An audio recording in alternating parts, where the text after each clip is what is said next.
जय जय रघुवीर समर्थ। मना श्रेष्ठ धारिष्ट जीवी धरावे, मना बोलणे नीच सूसित जावे।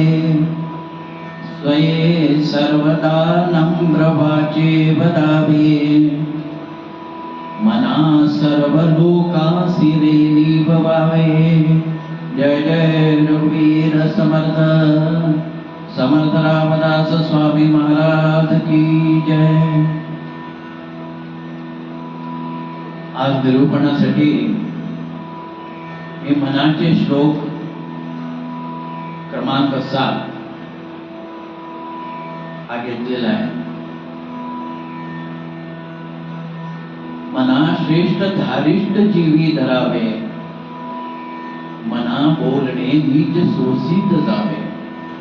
स्वये सर्वदा नम्र वाचे वदावे, मना सर्व लोकांसी निभवावे।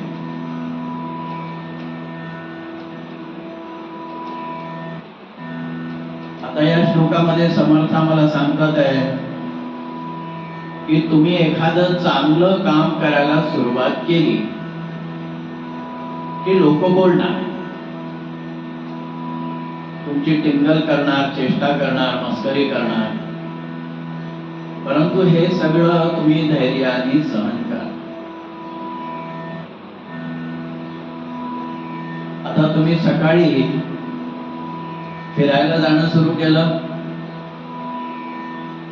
आजूबाजूचे लोक बोलायला लागतील, जातील 4-6 दिवस। 8-8:30ला उठणारे लोक काय रोज जाऊ शकतात फिरायला? असे काहीतरी लोक बोलणार। तुम्ही सूर्य नमस्कार घालायला सुरुवात केली, लोकांना समजलं, लोक बोलणार। आता सूर्य नमस्कार घालून काय शक्तिमान होणार आहे? तात्पर्य काय की तुम्ही कोणची चांगली गोष्ट सुरू केली, चांगलं काम सुरू केलं की लोक बोलणार, हे तुम्ही गृहीतच धरायला पाहिजे। आणि त्यांचं हे बोलणं धैर्य ठेवून सहन करायला पाहिजे, असं समर्थ सांगतात।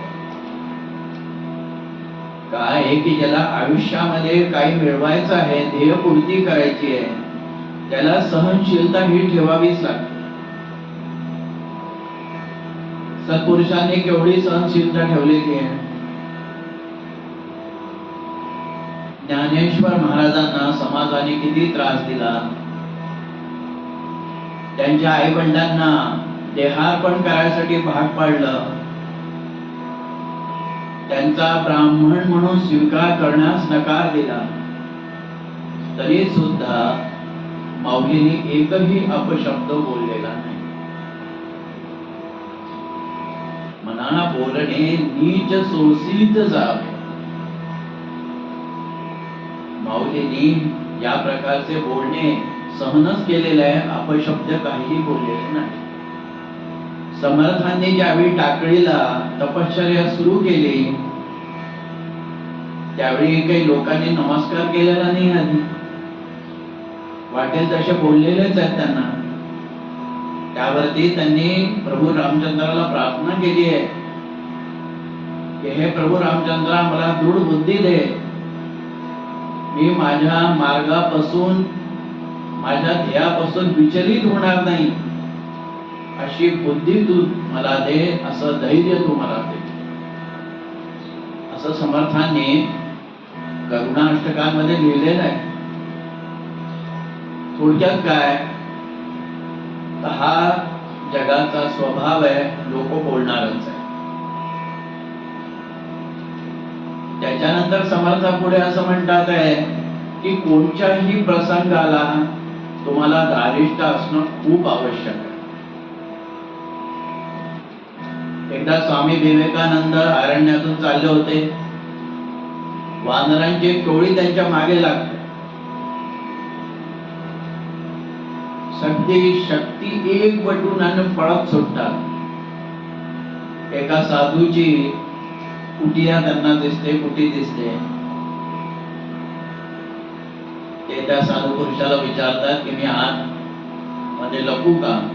यावर तो म्हणतो, आज माझी कुटी तुला सापडली आहे, तुला काही नाही सापडलं तर धैर्याने समोर जा, सामना कर. स्वामी विवेकानंद डोळे वटारून त्या वानरांकडे जातात, सगळे वानर पळून जातात.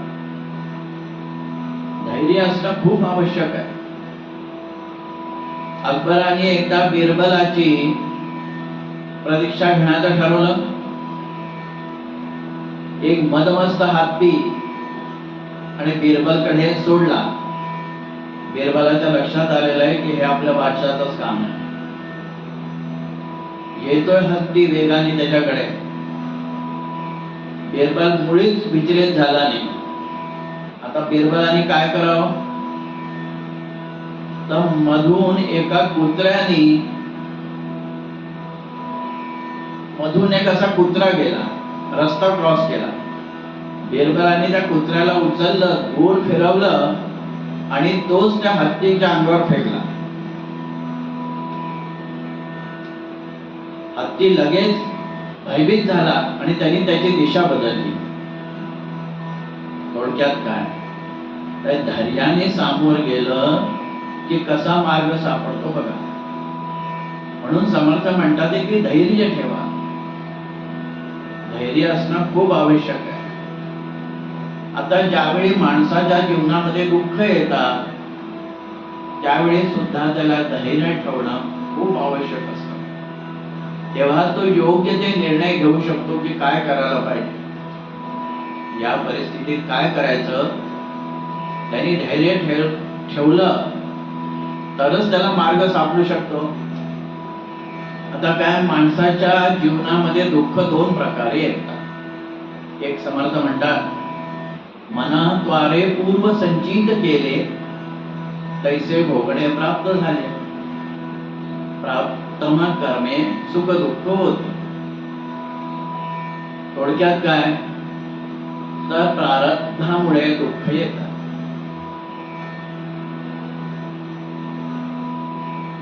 काय की कर्म फार गुढतेने कार्य करत. जसं कर्म तसं फळ हे येणारच आहे.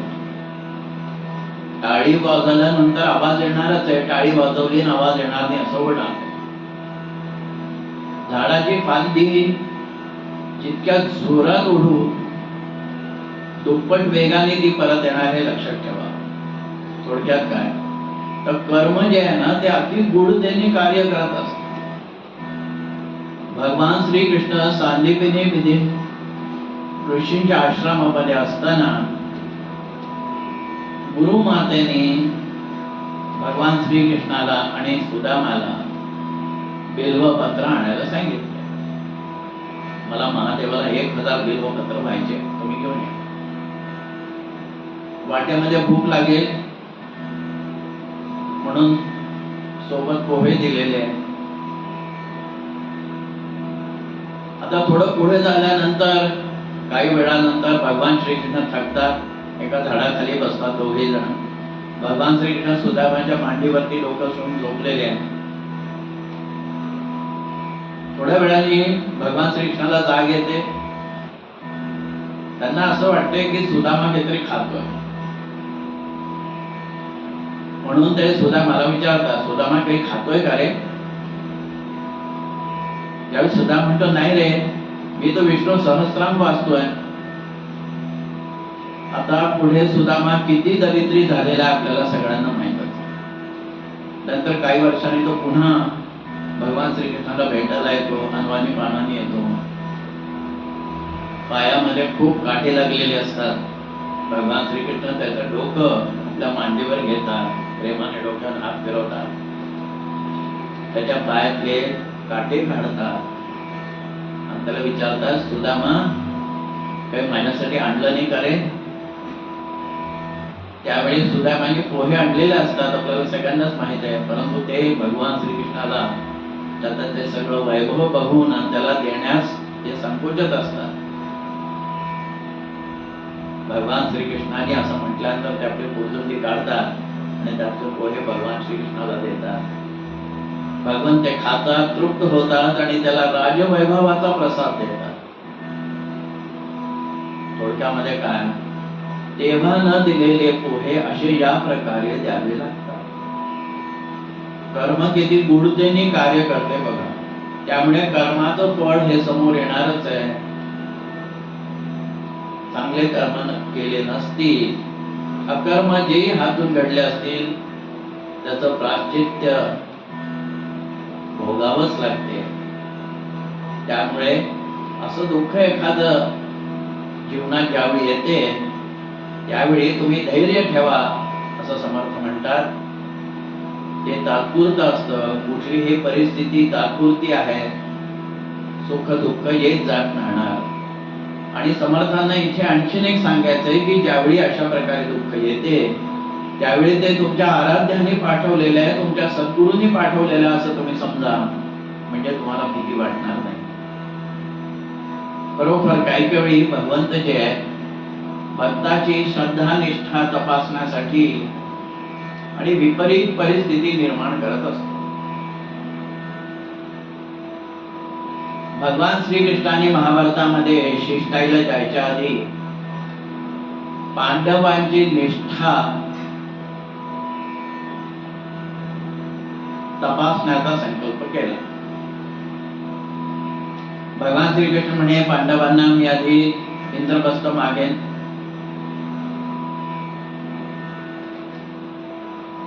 त्यांनी जर नाही दिलं तर 5 गावं मागून पाहिन, तेही नाही दिलं तर आपण भिक्षा मागून राहू. पांडव सगळ्याला हो म्हणाले. ज्यावेळी कृष्णाला त्यांच्या श्रद्धेची निष्ठेची प्रेमाची खात्री पटली, त्यानंतरच ते शिष्टाईला गेलेले. म्हणजे काय की भगवान काही वेळी भक्ताची परीक्षा घेण्यासाठी, त्याची निष्ठा प्रेम तपासण्यासाठी विपरीत परिस्थिती निर्माण करत असतो. अशा वेळी ती परिस्थिती तुमच्या सद्गुरूंनी पाठवलेली आहे, तुमच्या आराध्याने पाठवलेली आहे असा तुम्ही विचार करा. म्हणजे तुम्हाला भीती वाटणार नाही. असं सद्गुरू समर्थ रामदास आम्हाला सांगतात आहे. काय आहे की सद्गुरूने पाठवले म्हटल्यानंतर तुम्हाला निश्चितच धीर येईल. काय आपण मोहनिद्रेत गेलेले असतो, जीवनाचा जो उद्देश आहे तो विसरलेले असतो. तेव्हा आपल्या नामाला जोर यावा, आपल्या जीवनाचा उद्देश आपल्याला लक्षात यावा, हृदय राम प्रगटावा, म्हणून सद्गुरू असं करत असतात. या ठिकाणी हॅमलेटची एक गोष्ट मला आठवते. हॅमलेटचं नाटकच होत आहे.